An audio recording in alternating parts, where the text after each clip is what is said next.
Sous le vaste ciel du Fouta, là où le fleuve Sénégal déroule ses eaux tranquilles comme une natte d'argent, s'étendait le petit village de Saint-Sioud-Diamal.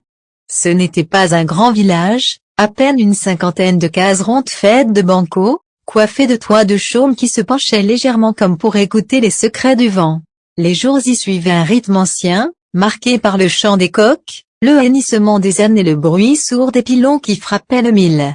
À l'aube, quand la brume flottait encore au-dessus des champs, les femmes sortaient avec leurs calebasses sur la tête pour aller au puits. Leurs pagnes colorées mettaient des touches vives dans la lumière pâle du matin. Les hommes, eux, partaient tôt vers les rizières ou les champs d'arachides, ou à l'épaule, parfois accompagnés d'un fils adolescent. On disait souvent: à Saint-Sioud-Diamal, chacun connaît chacun, et rien ne reste longtemps caché. Car le village vivait comme une seule famille. On partageait les joies comme les peines, et le soir, quand le soleil s'inclinait derrière les baobabs, les anciens s'asseyaient sous l'arbre à palabres pour discuter, pendant que les enfants jouaient autour d'eux. Un peu à l'écart, près d'un grand karité, se trouvait la case de Néné et Satou, une femme respectée, connue pour sa sagesse et son endurance. Elle avait perdu son mari des années plus tôt, lors d'une saison des pluies où une fièvre mystérieuse avait emporté plusieurs hommes. Depuis, elle vivait seule avec sa fille unique, Mariama. Mariama n'était pas seulement belle, ses yeux brillaient comme l'eau claire du puits à midi, sa peau avait l'éclat brun du mûr, et son sourire avait le pouvoir de réchauffer les cœurs fatigués. Mais ce qui frappait le plus chez elle, c'était sa curiosité. Tandis que beaucoup de filles de son âge rêvaient seulement de beaux pagnes ou de fêtes de mariage, Mariama rêvait de savoir, de comprendre, d'apprendre. Chaque fois qu'elle revenait du champ ou du puits, elle trouvait encore la force d'aller écouter le maître coranique, ou de rester assise auprès des vieilles femmes qui racontaient les contes anciens. Elle aimait répéter les proverbes qu'elle entendait, et parfois, quand on la taquinait, elle répondait avec des mots si justes que les anciens eux-mêmes en restaient étonnés. Un proverbe qu'elle répétait souvent était « Kumoy Xamxam, Momoy Dol, celui qui a le savoir, c'est lui qui détient la vraie force ». Chaque matin, Mariama se levait avant l'aube. Elle attachait son pagne, prenait une calebasse, et suivait sa mère jusqu'au puits. Là, elle retrouvait d'autres femmes, et les bavardages commençaient aussitôt. On parlait des récoltes, des mariages, des maladies, des disputes entre voisins. Mariama, discrète, écoutait plus qu'elle ne parlait, mais ses yeux brillaient d'attention. De retour, elle aidait à préparer le repas du matin, souvent dit bouilli de mil au lait caillé. Ensuite, elle allait au champ avec sa mère. Là-bas, le soleil brûlait, mais Mariama travaillait sans se plaindre. Elle aimait sentir la terre chaude sous ses pieds nus, et parfois, en relevant la tête, elle laissait ses pensées vagabonder vers le fleuve, vers l'horizon. Mais ce qu'elle aimait par-dessus tout, c'était la tombée de la nuit.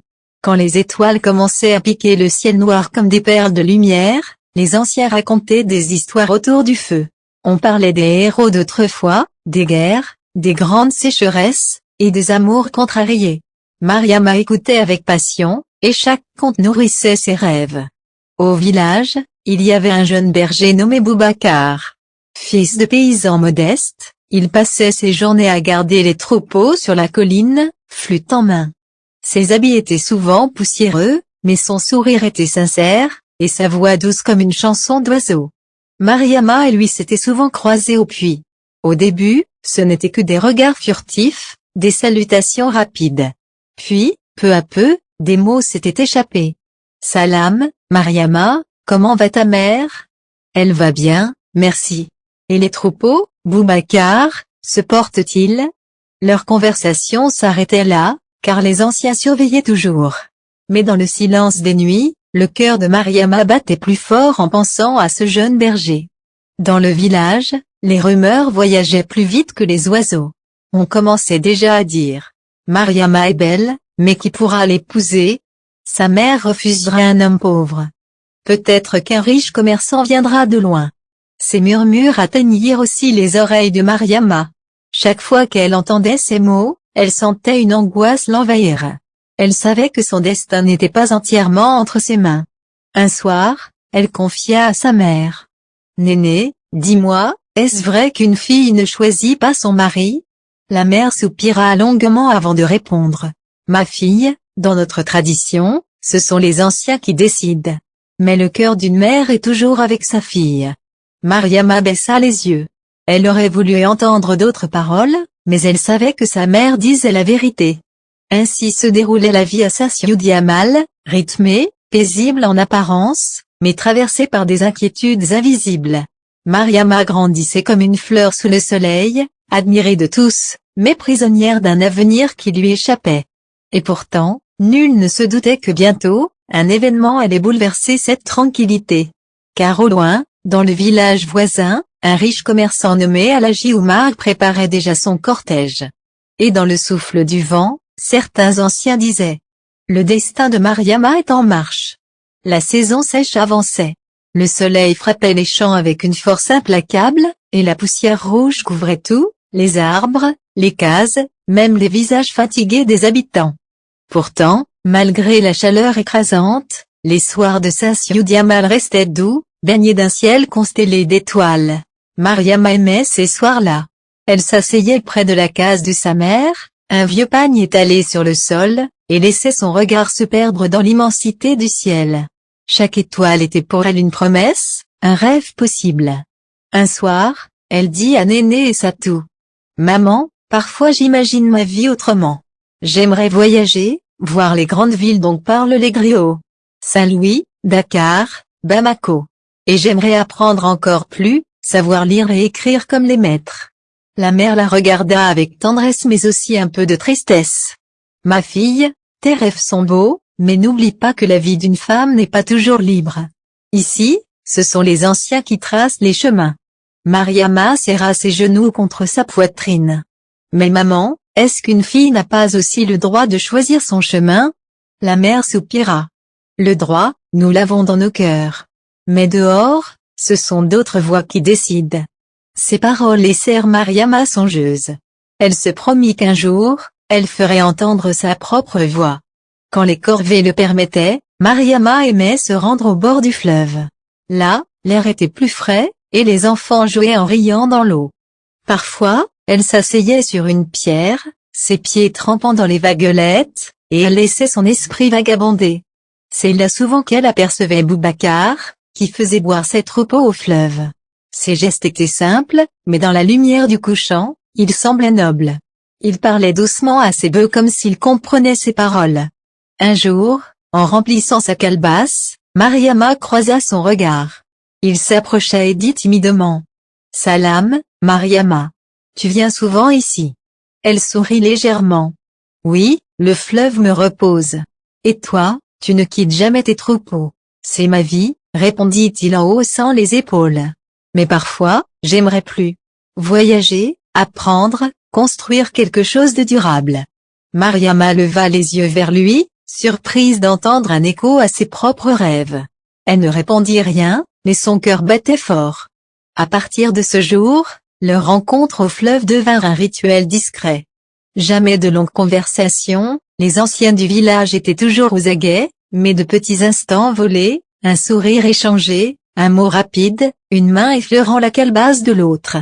Ces moments suffisaient pour nourrir un lien invisible entre eux. Mariama, en rentrant le soir, pensait souvent: pourquoi faut-il cacher ce que ressent mon cœur? Pourquoi est-ce une honte d'aimer avant qu'on nous choisisse un mari? Elle commença à écrire ses pensées sur des feuilles de mil séchées, avec un charbon de bois. Ce n'étaient pas de vraies lettres, car elle ne maîtrisait pas encore bien l'écriture, mais des symboles, des dessins, des mots simples. C'était son journal secret. Parfois, la nuit, quand tout le village dormait, Mariama se mettait à fredonner doucement des chansons qu'elle inventait. Des chants qui parlaient d'amour libre, de voyage, de bonheur simple. Sa voix était douce comme le vent dans les feuilles du karité. Un soir, sa mère l'entendit chanter et lui dit: Ma fille, pourquoi chantes-tu seule dans la nuit? Mariama sourit timidement. Parce que dans mes rêves, je suis libre, maman. Et je chante ma liberté. Néné et Satou ne répondit pas. Son cœur de mère se serra. Elle savait que les rêves de sa fille allaient se heurter au mur d'une tradition dure comme la pierre. Pourtant, même dans ses rêves, Mariama sentait parfois une inquiétude. Comme si le vent lui murmurait qu'un danger approchait. Dans le village, Des rumeurs circulaient, un riche commerçant du village voisin, Alhaji Oumar, cherchait une nouvelle épouse. Les femmes commentaient au puits. Alhaji est puissant, il ne manque de rien. Quelle fille aura l'honneur d'être choisie? Il donnera une grande dot, c'est certain. Mariama baissait la tête, priant en silence pour ne pas devenir cette élue. Car son cœur n'était déjà plus libre. Mariama avait une amie proche, Sénabou, une jeune fille vive et bavarde qui savait toujours arracher un sourire. Un après-midi, alors qu'elle pilait le mil ensemble, Sénabou remarqua la mine songeuse de Mariama. « Dis-moi, ma sœur, pourquoi ton cœur est-il si lourd? Je ne peux pas le dire à tout le monde. Mais toi, tu es mon ami. » Alors, à voix basse, Mariama confia son secret, son amour pour Boubacar, ses rêves de liberté, sa peur du mariage forcé. Sénabou, les yeux écarquillés, murmura. « Tu es courageuse de le dire. Moi aussi, je rêve d'aimer avant qu'on ne me donne à quelqu'un. Mais je n'aurais jamais osé l'avouer. » Elles se prirent la main, se promettant de toujours se soutenir, quoi qu'il arrive. Une nuit, Mariama fit un rêve étrange. Elle voyait un grand cortège entrer dans le village, avec des tambours, des chevaux et des chants. Elle était vêtue d'un grand pagne rouge et conduite de force vers un homme qu'elle ne voyait pas bien. Autour d'elle, les femmes pleuraient, et elle-même criait, mais sa voix ne sortait pas. Elle se réveilla en sueur, le cœur battant. Est-ce un signe, se demanda-t-elle. Et au fond d'elle, elle savait, son destin était sur le point de basculer. Le soleil était haut ce jour-là, brûlant la terre rouge de Saint-Sioud-Diamal. L'air vibrait de chaleur et les enfants, fatigués de jouer, s'étaient réfugiés à l'ombre des baobabs. Tout semblait calme, comme dans n'importe quel après-midi de saison sèche. Mais bientôt, un grondement sourd, venu de l'horizon, troubla cette quiétude. C'était le bruit des sabots de chevaux, mêlé au claquement régulier des tambours. Un nuage de poussière monta derrière la colline. Les villageois levèrent la tête, intrigués. Les anciens, assis sous l'arbre à palabres, se redressèrent lentement. « Qui donc approche avec un tel cortège ?» demanda un vieil homme en ajustant son turban. « Peut-être un chef de canton », suggéra un autre. Peu de gens voyagent ainsi. Les femmes, calebasse en main, s'arrêtèrent de parler et scrutèrent le chemin. Les enfants coururent en avant pour voir de plus près. Bientôt, le cortège entra dans le village. Devant marchaient de jeunes hommes, habillés de boubous éclatants, frappant des tambours en cadence. Derrière eux, des cavaliers montaient des chevaux ornés de selles décorées de cuir et de perles. Plus loin, des porteurs transportaient des jarres d'huile, des rouleaux de tissus importés, et même des coffres en bois sculptés. Au centre du cortège avançait un homme massif, vêtu d'un grand boubou blanc qui brillait au soleil. Sa barbe, soigneusement taillée, portait les marques du temps. Il tenait un chapelet d'ambre entre ses doigts et avançait avec une assurance tranquille. C'était Alhaji Oumar. Dans tout le Fouta, son nom inspirait respect. Riche commerçant, il possédait des caravanes de chameaux qui voyageaient jusqu'au marché du Mali et de la Gambie. On disait qu'il avait des cases remplies de mil, des troupeaux innombrables, et de l'or caché dans des jarres scellées. Les griots qui l'accompagnaient commencèrent aussitôt leur louange. Voici Alhaji Oumar, lumière des routes, protecteur des pauvres, père de richesse infinie. Le village entier écoutait, fasciné. Comme le veut la coutume, les anciens se levèrent pour accueillir l'illustre visiteur.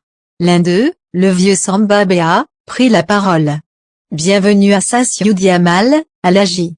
Que le ciel bénisse tes pas et protège tes troupeaux. » Alhaji répondit d'une voix grave, posée. « Merci, père du village.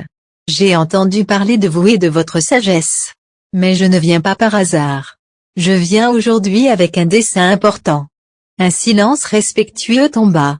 Tous attendaient la suite. Alhaji Oumar s'installa sur une natte, essuya la sueur de son front, puis déclara. « J'ai appris qu'ici vit une jeune fille du nom de Mariama, fille de Néné et Satou. On dit qu'elle est belle, respectueuse, travailleuse et sage. Je suis venu demander sa main, afin qu'elle devienne ma 4e épouse. » Les anciens échangèrent des regards. La nouvelle parcourut le village comme une flamme dans de la paille sèche. « Mariama » murmurèrent les femmes au puits. « La fille unique des Satou ? Quel honneur pour elle » disaient certains. « Quelle lourde épreuve » soufflaient d'autres, plus discrètement. car tous savaient qu'Alaji était riche, mais aussi autoritaire. Ses 3 premières épouses vivaient dans l'ombre de son pouvoir, et rares étaient celles qui osaient lui tenir tête. Néné Essatou fut appelée. Tremblante, elle se présenta devant les anciens et Alaji. Elle salua respectueusement et s'assit. Alaji la fixa un instant avant de dire « Ta fille est digne de rejoindre ma maison. Je saurai prendre soin d'elle. Pour sa dot, j'offre 50 moutons, 10 jarres d'huile, des bijoux en or, et une somme d'argent. » Les anciens hochèrent la tête, impressionnés. Néné Essatou sentit son cœur battre. La dot proposée était immense, de quoi nourrir et vêtir sa famille pour longtemps. Elle pensa à ses années de veuvage, aux privations, aux corvées interminables. Une telle occasion ne se présenterait pas 2 fois. Pourtant, une voix intérieure lui soufflait, « Et Mariama, que dira son cœur ?» Elle répondit prudemment. « Alaji, je te remercie pour l'honneur que tu fais à ma maison. Je dois réfléchir, car c'est une décision lourde. » « Réfléchis, mais pas trop, » dit Alaji avec un sourire ferme. Les occasions passent comme le vent. Pendant ce temps, Mariama se tenait dans la case, derrière la cloison de paille. Elle avait tout entendu. Ses mains tremblaient, ses yeux se remplirent de larmes. Ya Allah, non. Pas lui, pas cet homme, pensa-t-elle. Elle aurait voulu crier, mais la voix resta coincée dans sa gorge. Elle s'agenouilla, les mains sur le visage, et pleura en silence. Dès que le cortège s'en alla, le village s'emplit de discussions. C'est une bénédiction. Mariama va épouser un homme riche, sa mère n'aura plus jamais faim. Oui, mais Alaji est vieux pour elle. Elle n'a que 16 ans. Et alors? Beaucoup de filles épousent des hommes plus âgés. La richesse efface les années. Les femmes, empilant le mil, en parlaient à voix basse. Certaines enviaient Mariama, d'autres la plaignaient. Les jeunes filles, surtout, chuchotaient entre elles. Si c'était moi, je préférerais mourir.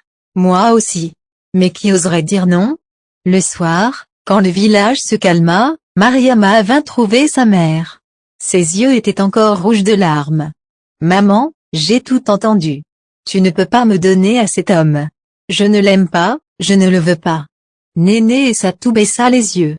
Ma fille, comprends-moi. Nous avons souffert de la pauvreté. Alaji peut nous donner une vie meilleure. Mais maman, cria Mariama, la voix brisée. Je ne suis pas une chèvre qu'on vend au marché. Je veux choisir ma vie. La mère prit sa main, les larmes aux yeux. Je comprends ta douleur. Mais parfois, on n'a pas le luxe de choisir. La tradition est plus forte que nos cœurs. Mariama secoua la tête. Alors je briserai cette tradition. Je ne serai pas l'épouse d'Alaji. Cette nuit-là, Mariama ne dormit pas. Allongée sur sa natte, elle entendait encore le bruit des tambours, les louanges des griots, et la voix grave d'Alaji. Elle sentit que son destin venait de s'assombrir. Mais au fond de son cœur, une flamme nouvelle s'allumait, une flamme de révolte. Elle murmura à voix basse, comme une prière. Ya Allah, donne-moi la force de dire non. Le soleil se couchait derrière les grands baobabs de Saint-Sioudiamal lorsque la nouvelle arriva, un cortège de chevaux et de charrettes approchait du village. Les enfants coururent d'abord, pieds nus dans la poussière, criant de joie en voyant les silhouettes colorées se dessiner à l'horizon. Puis les femmes sortirent de leurs cases, curieuses, essuyant leurs mains encore couvertes de farine de mil. Enfin, les hommes s'avancèrent vers la place centrale, le cœur gonflé d'impatience. Ce n'était pas tous les jours qu'on recevait un tel visiteur. Au milieu du cortège, assis sur un cheval noir à la crinière soyeuse, se tenait Alaji Oumar. Sa réputation l'avait précédé, riche commerçant venu de la grande ville, il possédait des boutiques dans plusieurs villages, des troupeaux nombreux et des coffres remplis de bijoux et de tissus rares. On disait qu'il avait voyagé jusqu'au Maroc, qu'il avait vu des terres que peu d'hommes du Fouta pouvaient imaginer. Il portait un grand boubou blanc brodé d'or, un turban immaculé et des sandales de cuir fin. Sa barbe taillée avec soin brillait d'huile parfumée. Derrière lui, ces hommes conduisaient des charrettes chargées de cadeaux, sacs de riz, tissus éclatants, bidons d'huile, coffres de dattes. Le silence s'installa quand il descendit de son cheval. Les anciens du village, conduits par l'imam, vinrent l'accueillir avec des paroles de bienvenue. Nangadef, Alhaji Oumar, sois le bienvenu à Saint-Sioud Yamal. Ici, un hôte est un roi. Merci, merci mes frères, répondit-il d'une voix grave, posée, empreinte d'autorité. J'ai entendu parler de votre village, de son hospitalité et de ses traditions. C'est un honneur pour moi de venir ici. Les hommes échangèrent des regards complices. On sentait déjà que la soirée ne serait pas ordinaire. Après le thé d'accueil et quelques prières, Alhaji Oumar prit la parole devant l'assemblée réunie sous le grand arbre à palabres. Les femmes, restées un peu à l'écart, tendaient l'oreille, et même les enfants cessèrent de jouer. Je ne viens pas seulement en commerçant, dit-il. Je viens en homme qui cherche à bâtir une maison solide. Dans vos traditions comme dans les miennes, un homme n'est complet que lorsqu'il fonde une famille. Et dans ce village, j'ai entendu parler d'une fleur rare, d'une jeune femme dont la beauté et la sagesse sont reconnues de tous. Un murmure parcourut l'assemblée. Tous savaient de qui il parlait, mais personne n'osa prononcer son nom. Je parle de Mariama, fille de Néné et Satou, reprit-il. Je suis venu demander sa main. Et pour montrer mon sérieux, voici les présents que j'offre à sa famille et à votre communauté. À ces mots, ces hommes ouvrirent les coffres. On y vit briller des bijoux en or, des pagnes aux couleurs vives, des perles fines. On y trouva aussi des sacs de riz, du sucre, du thé vert en abondance. Pour un village qui vivait de récoltes souvent maigres, c'était une fortune. Les anciens échangèrent des regards troublés. L'imam caressa sa barbe, pensif. L'un des plus vieux, un certain Sambaka, murmura. Ce sont des cadeaux qu'on ne peut pas refuser sans manquer de respect. La nouvelle se répandit comme le feu dans la brousse. Partout, on parlait du riche commerçant et de son désir d'épouser Mariama. Les jeunes filles soupiraient en disant « Quelle chance! Être la femme d'un homme riche, voyager peut-être, porter de beaux bijoux. » Mais d'autres chuchotaient, un peu jalouses. « Qu'est-ce qu'une fille comme Mariama peut faire auprès d'un vieil homme? Elle mérite mieux. » Les hommes du village, eux, voyaient surtout les avantages. Avec les cadeaux d'Alhaji Oumar, le village gagnerait du prestige.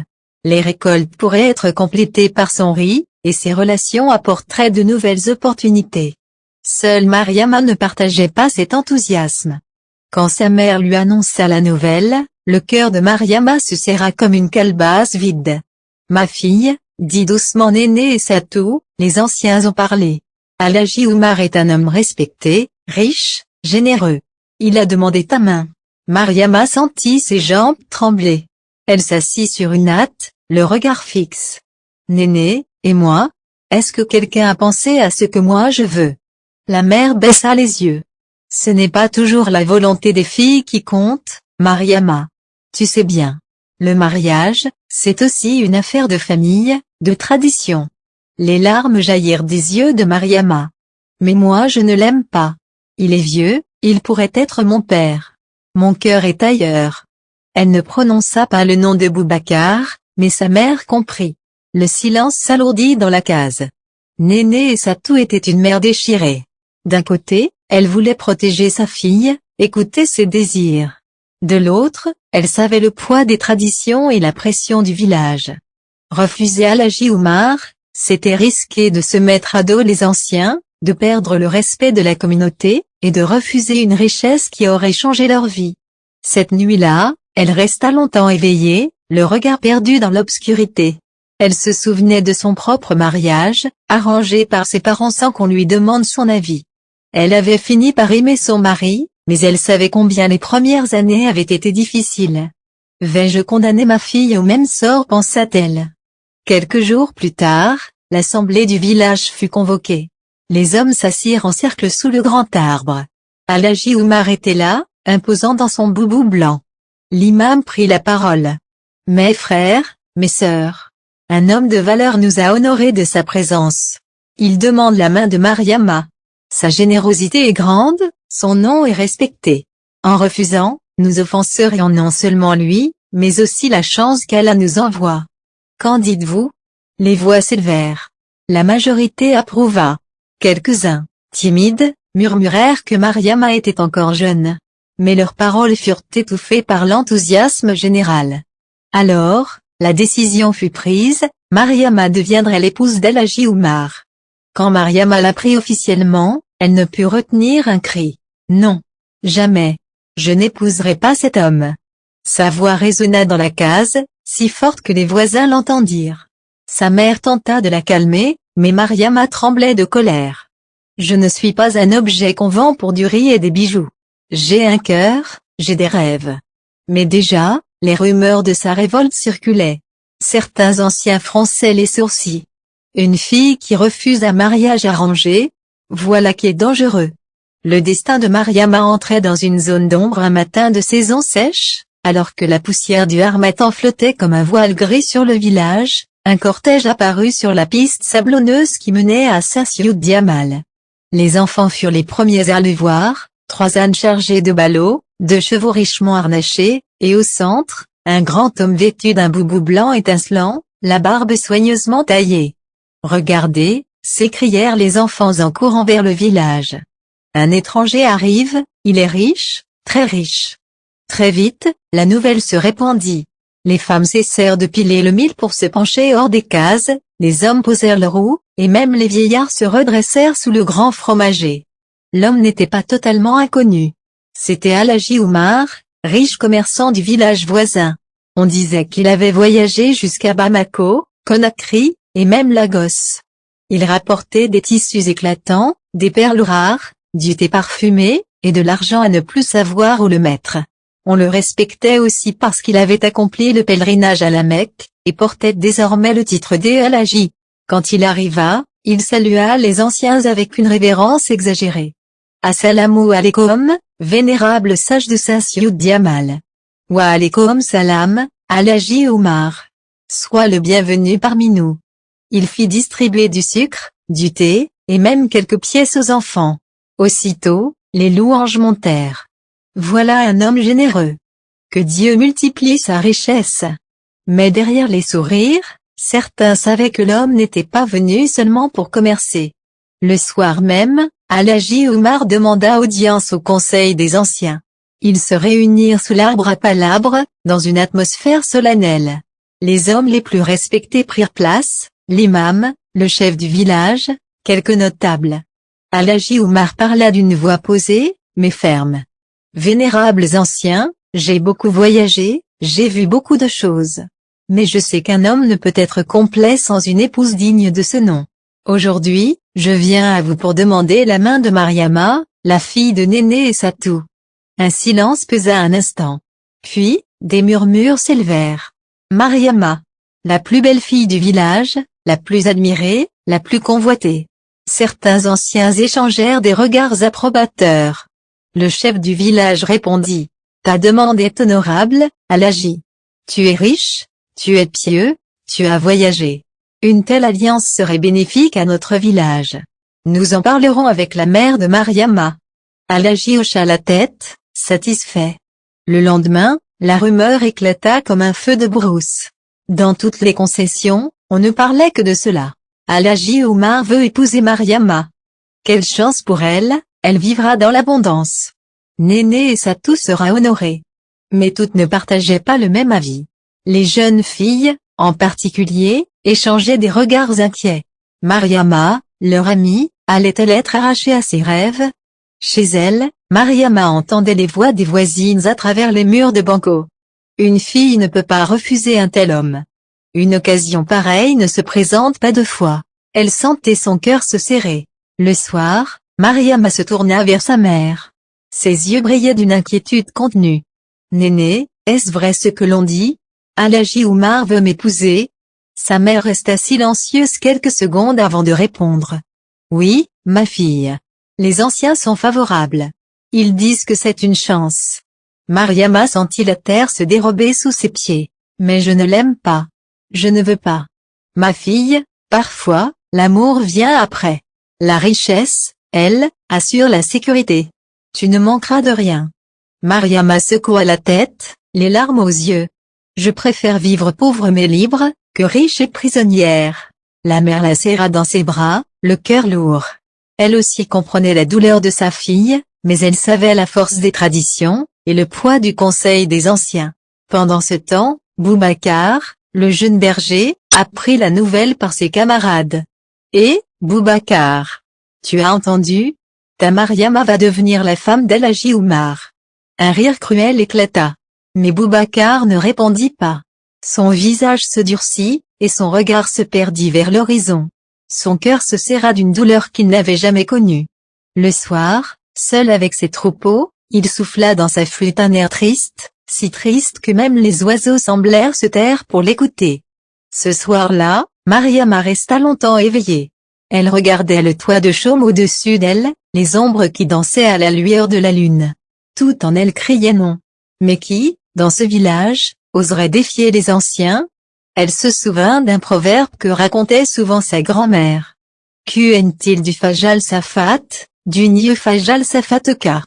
Celui à qui on impose un destin, on n'impose pas à son cœur d'oublier celui qu'il aime. Mariama ferma les yeux. Son destin semblait s'assombrir, mais au fond d'elle, une petite flamme refusait de s'éteindre. Chapitre 6, les pressions des anciens. Quelques jours après la demande d'El-Hadji Oumar, le conseil des anciens convoqua Néné et Satou et sa fille. On les fit asseoir sur une natte, au centre de la cour du chef du village.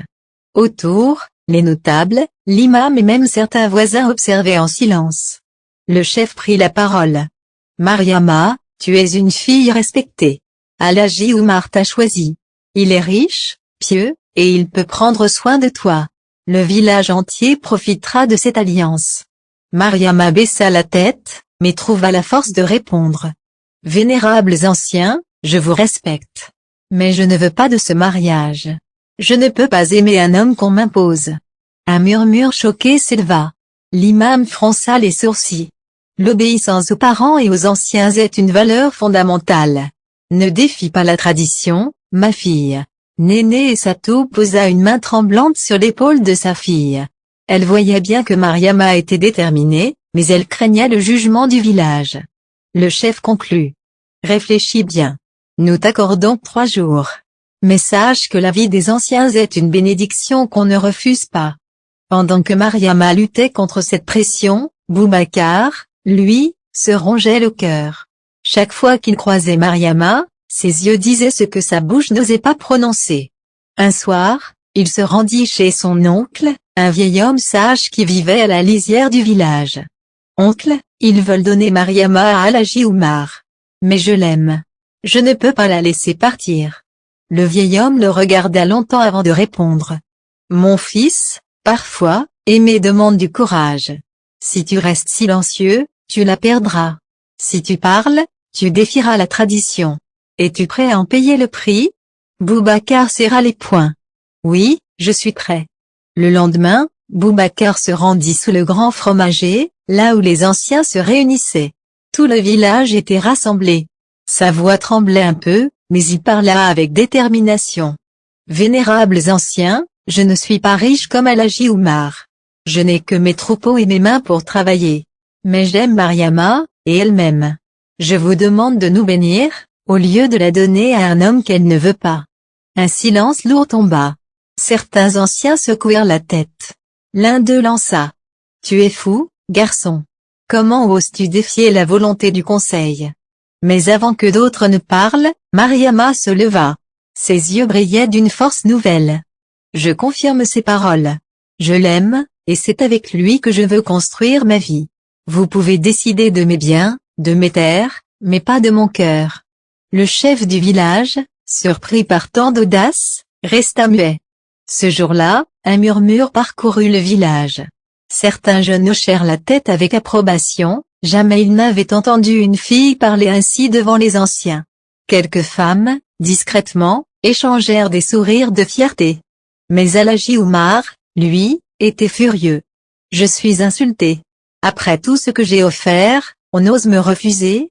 Il claqua la porte du conseil et quitta le village, jurant de ne jamais revenir. Les anciens étaient divisés. Certains pensaient qu'il fallait punir Mariama et Boubacar pour leur insolence. D'autres estimaient qu'il était temps d'écouter la voix des jeunes. Finalement, c'est l'imam qui prit la parole. Le mariage n'est pas une prison. Il doit être fondé sur le consentement. Si Mariama refuse, nous ne pouvons pas la forcer. Ces mots firent l'effet d'un coup de tonnerre. Petit à petit, les anciens acceptèrent.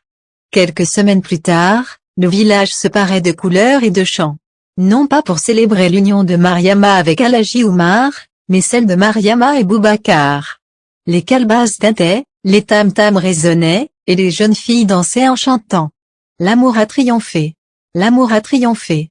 Néné et Satou, ému aux larmes, bénit sa fille. Va, ma fille. Tu as eu le courage de dire non. Que ton foyer soit béni.